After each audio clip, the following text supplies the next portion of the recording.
I've had the Canon HF G25 for a few weeks now. I've been testing and reviewing it, and this video is just some of the little quirks and peculiarities I've noticed, which I hope you might find useful. The microphone socket on the Canon, which is just at the front here underneath the handle, does not provide any form of power to the microphone. Many of these small camcorders provide what they call plug-in power. It's a few volts coming out of that socket to power the microphone, but the Canon provides nothing whatsoever. So if you do want to plug a microphone in, say something like this, Audio-Technica lavalier microphone, your microphone must be self-powered. You can see how on this example it comes with a little battery compartment that takes a watch battery and has a little on-off switch, and thus this microphone provides its own power when you then plug it in to the camcorder. But many others will expect the camcorder to provide power. The Canon does not, so watch out for that. Because of the position of the screen so far forward on the body, it is very close to the focusing ring, and that means if you have the screen tilted even a tiny bit, I have found that it just gets slightly in the way of my thumb on the focusing ring, and as I turn it I've many occasions knocked the screen back like that when I didn't mean to, and it's just ever so slightly annoying. I know it's not a major thing, but it's just enough for me to be slightly irritated by. Now hopefully on the forthcoming HF G30 and also the XA20 and XA25, they have a 20 times optical zoom instead of 10 times, and that means that this section is slightly longer, so the focusing ring looks on the photographs like it's slightly further away from the screen, so that shouldn't be so much of an issue. I do have the new XA20 on order and will be doing a full review and test of it and so on and so forth, and I will update you on whether that little niggle is alleviated.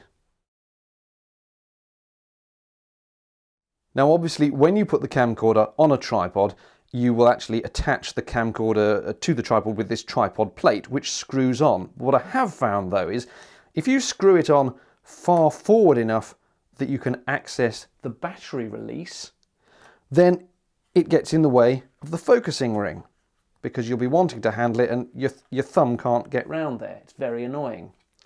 But if you then put it far enough back that when you're using the camcorder you can access the ring, well, now you've covered up the space to get the battery off where the battery release clip is. So there's no happy medium where you can put that far forward enough to be able to get to the battery release, where it doesn't also get slightly in the way of the focusing ring.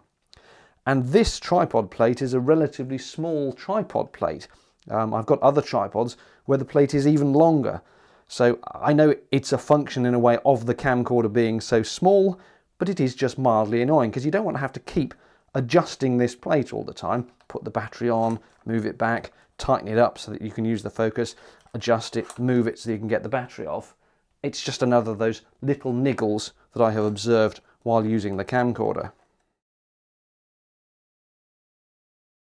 You can see here how on the screen there is the MF indication indicating that I am in manual focus, and if I press the little preset button here that toggles it between autofocus and manual focus, well, there's no problem. It goes to instant autofocus or manual focus. But if I plug in my remote zoom control, my LANC controller, because I want to use it to control the zoom, I lose the ability to have autofocus as well. The camcorder seems to assume that if you are plugging in a LANC controller, you want complete manual remote control over all of its functions, not just, for example, the zoom, which is all I use the LANC controller for. So you are going to have to use manual focus if you want to use a remote zoom controller. Let me demonstrate.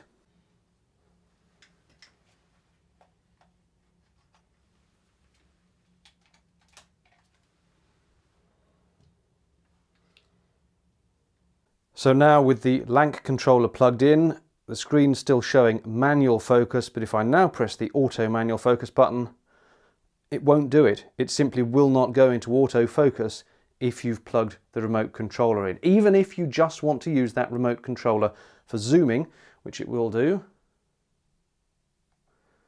but now you're required to use manual focus as well. It is incredibly useful that Canon included a waveform monitor in this camcorder to help with exposure setting, and it is also incredible that they appear to have taken it away from the next model, the HF G30 and the XA20. It doesn't seem to have the waveform monitor anymore, but it is an incredibly useful tool, such a nuisance then that it is so buried in the menus it's quite a nuisance to get to. Here we are, for example, pointing at a scene and you want to check your exposure. Firstly, you have to go Function, and then Rec Programs, and then Exposure, and then finally you can press the Waveform Monitor button and see how your exposure is looking. So that's 4 button presses, which may not sound like a lot, but when you are actually out and about shooting, and certainly in the case of the work I do, doing TV news, time is everything, and you really don't want to spend time mucking about with buttons. I just want that on the screen the whole time, or if not the whole time, then any time I am changing the exposure. Let us go back to the normal shooting screen. I've currently got it set so the little control dial on the back of the camera adjusts the exposure here, the f1.8 and the gain, and as I can adjust the exposure by turning the dial up and down, I would really like it if, when doing that, the waveform meter came up on the screen automatically, and then when you stop, for it to disappear. A bit like the way that the focus assist appears on the screen automatically. If I turn the focusing wheel now, the screen doubles in size so as to give you a better idea of your focus. As soon as you stop turning the focus wheel, you give it a second and it goes back to normal.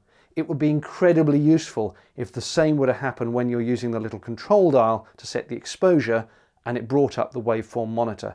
But as I say, Canon seem to have completely removed the waveform monitor from the next version of this camcorder, the HF G30, so the chances of getting it coming on at all seem to be very remote, let alone coming on when you actually try to change the exposure, and that is exceedingly annoying. One of the slightly odd things about this camcorder is the way it remembers the configuration settings for the combined AV and headphones jack. It's a single jack on the side of the camcorder, and you can set it either to be a headphone jack, where you will use headphones both for listening to the sound while recording and for listening to the sound on playback, or you can configure it to be an AV jack, in which case you are taking the video and audio output of the camcorder to something else to play back, and the camcorder will then, if it's an AV jack, play back the recorded sound through its own internal loudspeaker. But it doesn't quite remember how you like the settings. Let me demonstrate.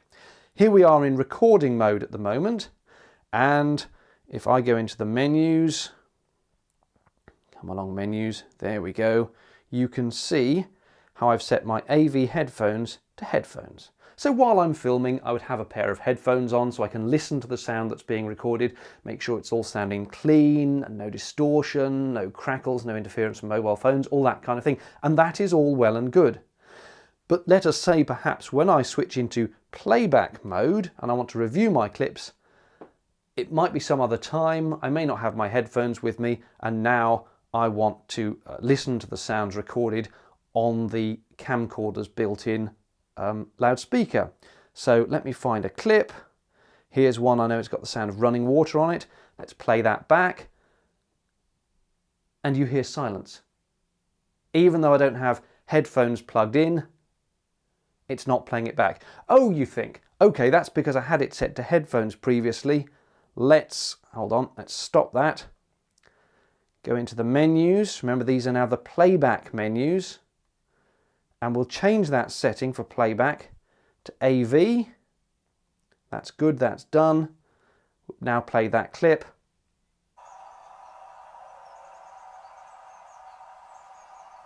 And the camcorder is playing back the sound through its little internal loudspeaker. So that's fine. You go away and you decide to do some more filming, switch the camcorder back into filming mode. We'll give it a couple of seconds. There we go. We're now back in recording mode. Do some filming. Go back into playback mode. Lo and behold, you play a clip back, silence again, because the camcorder seems to remember by default the preferred setting of its speaker, an AV jack, according to how you set it in the recording menu. So it doesn't matter how many times in the playback menu you set that to AV out. If you had set it in the recording menu to headphones, it remembers it as headphones every time you switch between recording and playback. Little bit weird. I would like it to play back through the camcorder's loudspeaker but be set to headphones when I'm filming. But you can't set them both. It's either headphones or AV, and it takes the one that you've set in the recording programs menu to be the default. One of the quirks of some of Canon's cameras, I don't know if they all do this, but certainly some of them do, is that you cannot alter the focus while you are doing a zoom. It's a bit peculiar because other cameras will let you, but certainly this one won't, and I know of another Canon camera at least that won't let you do it. Take, for example, here we've got the mixing desk and the keyboard in focus, and there is a large out of focus black shape across the bottom right hand side of the screen. That is a tripod that is much closer to the camera. What I'm going to do is start zooming out from this scene and turn the focus ring madly to try and bring that tripod into focus whilst I'm zooming.